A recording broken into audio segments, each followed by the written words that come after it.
Remote control dump truck robot. किशोर jail से छूटकर गांव वापस आया था। उसे देखकर गांव वाले अलग अलग तरह की बातें बनाने लगते हैं। गांव के सरपंच किशोर को बुलाकर कहते हैं, देखो किशोर, तुम इस गांव में नहीं रह सकते। तुम्हारे जैसे आवारा चोर को इस गांव में कोई जगह नहीं है। देखो, धक्के मार मार कर गांव से निकाले जाने से बेहतर है कि तुम खुद होकर ये गांव छोड़कर चले जाओ। ये सुनते ही किशोर उदास होकर गांव छोड़कर जाने लगता है। किशोर पर कोई पानी डाल रहा था तो कोई उसे ताने सुना रहा था। इस तरह किशोर उदास होकर जंगल जाता है। जंगल में उसे एक पुराना डंप ट्रक दिखाई देता है। वो उसे साफ करके वही रहने लगता है। तब किशोर सोचता है, अरे ये क्या, मैं इतना सुधारने की कोशिश कर रहा हूँ, पर कोई भी मुझे सुधारने का मौका ही नहीं दे रहा। लगता है अब पूरी जिंदगी इस डंप ट्रक में ही गुजारनी होगी। इस तरह वो उसी डंप ट्रक में रहने लगता है। एक रात किशोर डंप ट्रक में सोया हुआ था कि तभी तेज तूफान शुरू हो जाता है। बादल में बिजलियां गरजने लगती है और एक बिजली देखते ही देखते डंप ट्रक पर गिर जाती है। तभी आसमान से एक रोबोट रोशनी के साथ डंप ट्रक में समा जाता है, जिससे जोर की आवाज और रोशनी होती है, जिस वजह से किशोर जाग जाता है। लेकिन उसे इस बारे में कुछ पता नहीं रहता।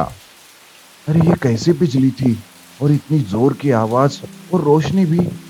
कहीं बिजली इस डंप ट्रक पर तो नहीं गिरी, लेकिन कहीं आग भी तो नहीं दिखाई दे रही। लगता है सब ठीक है। इस तरह डंप ट्रक को आजू बाजू से देखकर किशोर तसल्ली करके सो जाता है। लेकिन दूसरे दिन डंप ट्रक सुबह सुबह अपने आप शुरू हो जाता है। उसके सारे पार्ट्स मानो जैसे काम करने लग गए हो। ये सब देखकर किशोर कहता है, अरे बाप रे, कल रात कोई जादू तो नहीं हुआ जो ये खराब डंप ट्रक अचानक से काम करने लग गया। अब काम करने लग ही गया है तो क्यों ना इससे गांव की गंदगी साफ कर दूं। किशोर के मन में नेक काम करने की सोच आती है। वो डंप ट्रक लेकर गांव जाता है। गांव में पड़ा वो कचरा उठाकर गंदगी को साफ करता है, नालियों को साफ करता है। उसे ये सब करते हुए एक आदमी देख लेता है। वो कहता है, अरे देखो गांव वालों, किशोर फिर से आ गया गांव में। अब तो डंप ट्रक से पूरे गांव को लूटने वाला है ये। इस तरह गांव वाले किशोर के बारे में बातें करने लगते हैं। वो किशोर को कोई भी काम करने नहीं देते, उसे भला बुरा कहते हुए मारने भी लगते हैं। तब डंप ट्रक अचानक से एक रोबोट में बदल जाता है और लोगों को रोकते हुए कहता है, रुक जाओ, दूर हो जाओ, किशोर एक अच्छा आदमी है। इस तरह हुए अचानक बदलाव को देखकर किशोर चौंक ही जाता है। पर गांव वाले सोचते हैं कि ये भी किशोर का ही उन्हें लूटने का कोई प्लान है, और ऐसा समझकर सब डरने लगते हैं। डंप ट्रक रोबोट गांव वालों को डराता है, उन्हें किशोर से दूर कराता है। सब लोग डर के मारे भाग जाते हैं। तब किशोर रोबोट से कहता है, तुम कौन हो और ये सब क्या है? तुम्हारी वजह से गांव वाले मुझे फिर से गलत समझने लगे। मैं तुम्हारी मदद करने आया हूँ। मैं एक आरसी रोबोट हूँ। मेरी मदद से तुम कुछ भी कर सकते हो, और देखना एक ना एक दिन गांव वाले तुम्हें अपना ही लेंगे। ऐसा कहकर रोबोट किशोर को एक रिमोट देता है और कहता है, ये लो, ये रिमोट अपने पास रखना। कभी मेरा पावर खत्म हो तो इस रिमोट से तुम मुझे ऑपरेट कर सकते हो। ऐसा कहकर रोबोट वापस डंप ट्रक में बदल जाता है। किशोर उसे लेकर जंगल जाता है। इस तरह अब फिर से किशोर का गांव में आना जाना बंद हो जाता है। इस तरह से कुछ दिन बीत जाते हैं। गांव वाले अपने अपने कामों में लगे हुए थे कि अचानक से कुछ एलियंस का गांव पर हमला होता है। उनके स्पेसशिप गांव में उतरते हैं। एलियंस गांव को तबाह कर रहे थे। वो लोगों को पकड़कर उन्हें भी मार रहे थे। किशोर को जैसे ही इस बात का पता चलता है, तब वो अपना डंप ट्रक लेकर गांव में आता है। गांव पर हुआ एलियंस का हमला देखकर किशोर जल्दी से अपने रिमोट से डंप ट्रक को एक रोबोट में बदल देता है और कहता है, सुनो रोबोट, जाओ और जल्दी से गांव वालों को एलियंस से बचाओ। लेकिन ये क्या, डंप ट्रक एक रोबोट में बदल जाता है, लेकिन वो गांव वालों की कोई मदद नहीं करता, चुपचाप बस देखता रहता है। किशोर उसे बार बार लोगों को बचाने के लिए कहता है, लेकिन वो कुछ नहीं कर रहा था। तभी गांव का सरपंच भागते हुए किशोर के पास आता है और कहता है, किशोर, अपने रोबोट से कहो ना, हमें इन एलियन से बचाए। प्लीज हमारी मदद करो किशोर। आज के बाद हम तुम्हें कभी भी भला बुरा नहीं कहेंगे और तुम्हें इसी गांव में रहने देंगे। सरपंच के मुंह से ये बात सुनते ही रोबोट काम पर लग जाता है। रोबोट एक एक एलियन को पकड़ पकड़ कर मारने लगता है। देखते ही देखते सारे एलियंस ढेर हो जाते हैं। तब रोबोट अपनी जादू से गांव वालों का जो कुछ नुकसान हुआ था उसे ठीक कर देता है और वो वापस डंप ट्रक में समा जाता है। तब गांव वाले किशोर की माफी मांगते हैं और उसे अपना लेते हैं। इस तरह अब किशोर गांव में ही रहने लगता है। Underground remote control car restoration robot. Sundarban नाम के गांव में महेश नाम का एक ड्राइवर अपनी बीवी कल्पना के साथ रहता था। लेकिन उस गांव से दूसरे गांव जाने के लिए सिर्फ जमींदार की ही एक कार जबरदस्ती या दूसरा चारा ना होने की वजह से लोग इस्तेमाल करते थे। जमींदार ने महेश को अपनी कार का ड्राइवर रखा था। महेश को कोई गलत शौक नहीं था, इसलिए उसके घर में कोई परेशानी नहीं थी। लेकिन महेश का पड़ोसी गोपाल अच्छा इंसान नहीं रहता। वो महेश से बहुत जलता था। अरे ये महेश बहुत खुशहाल जिंदगी जी रहा है और एक मैं हूँ, मेरी परेशानियां खत्म होने के नाम ही नहीं लेती। गोपाल रात को महेश के कार के टायर पंक्चर करके रखता है और कांच को भी फोड़ देता है। दूसरे दिन ही जमींदार के पास वो खुद होकर जाता है और कहता है, जमींदार जी, आपने अपनी कार उस महेश को दे दी, पर महेश उस कार का बिल्कुल भी ध्यान नहीं रखता। अरे पर तू ये सब कैसे जानता है? आज तक तो कोई भी कंप्लेंट नहीं आई महेश की तरफ से। जमींदार जी, महेश को आप जानते नहीं हो। कल रात मैंने खुद उसे देखा है आपकी कार के कांच को फोड़ते हुए।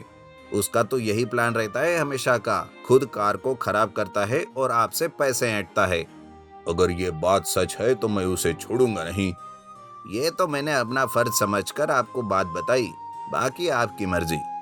ऐसा कहकर गोपाल वहां से चला जाता है।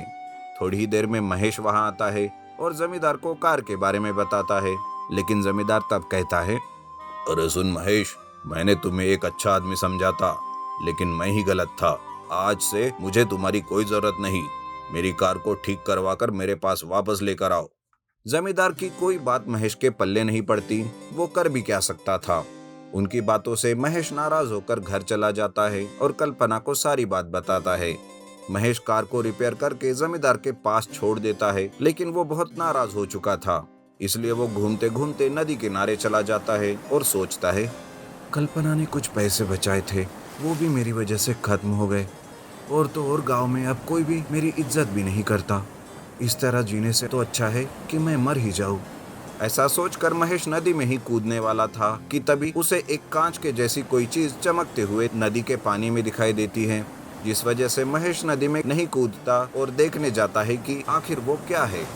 जब वो पास जाता है तब वो कहता है, अरे ये तो एक कार है, पर ये तो नदी में डूब गई है। अब इसे कैसे बाहर निकालूं? तभी उसे अपने बचपन के दोस्त कृष्णा की याद आती है और वो तुरंत एक जेसीबी लेकर उसे बुलाता है और नदी से उस कार को निकालता है। उस कार को वो अपने शेड में ले जाता है। कार काफी सालों से नदी में डूबी रहने के कारण उस पर जंग चढ़ा हुआ था। उधर कल्पना घर में बहुत ही चिंतित रहती है कि आखिर महेश घर क्यों नहीं आया। इधर महेश अपने दोस्त से कहता है, अरे कृष्णा, कुछ भी करके इस कार का रिस्टोरेशन कर दे यार। मैं इस कार को लेकर अपने गांव जाऊंगा और खुद की कार सेवा शुरू करूंगा। अरे तुम चिंता मत करो दोस्त, मैं इस कार का ऐसा रिस्टोरेशन करता हूँ कि तू समझ नहीं पाएगा कि ये कार नई है या पुरानी। ये कहकर कृष्णा उस कार का रिस्टोरेशन चालू करता है और कुछ ही दिनों में कार रिस्टोरेशन से तैयार हो जाती है। तब कृष्णा महेश के हाथ में एक रिमोट देकर कहता है, ये लो महेश तुम्हारी कार। ये कोई मामूली कार नहीं, रिमोट कंट्रोल कार है। इससे तुम एक्सीडेंट से भी बच सकते हो। जरा ये रेड बटन एक बार दबाना तो। महेश वो रेड बटन दबाता है। तब कार अचानक एक रोबोट में बदल जाती है। ये देखकर महेश कहता है, अरे मेरे दोस्त, ये तो कमाल ही कर दिया तूने। मेरी कार तो एक रोबोट भी बन सकती है। इस तरह कृष्णा महेश को रिमोट की सारी जानकारी देता है। घर में कल्पना उसका इंतजार कर रही होती है। महेश को कार के साथ देखकर वो हैरान हो जाती है और उसे सही सलामत देखकर खुश भी। तब कल्पना कहती है, कहाँ गए थे आप? मैं कितनी डर गई थी। और ये कार ये कहाँ से ले आए? अरे कल्पना, ये कोई मामूली कार नहीं, ये एक रिमोट कंट्रोल कार रोबोट है जो मेरे दोस्त ने बनाई है। दूसरे दिन से महेश अपनी कार सेवा शुरू करता है। महेश की कार रिमोट से चलती थी, इसलिए एक्सीडेंट का कोई भी खतरा नहीं रहता और वो जल्दी से शहर भी पहुंचाती थी। एक तो महेश ने उसका किराया भी कम रखा था, इसलिए लोग महेश की कार से ही आना जाना पसंद करने लगे थे। धीरे धीरे उसका धंधा जोरों से चलने लगता है।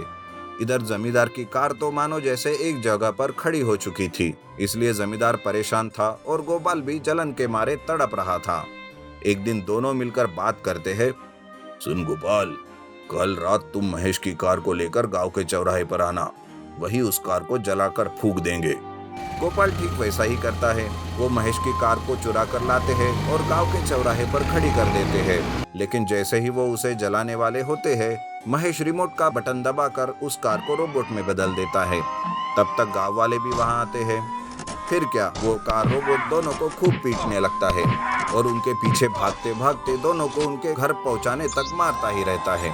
उस दिन के बाद से वो दोनों कभी भी महेश के रास्ते में नहीं आते।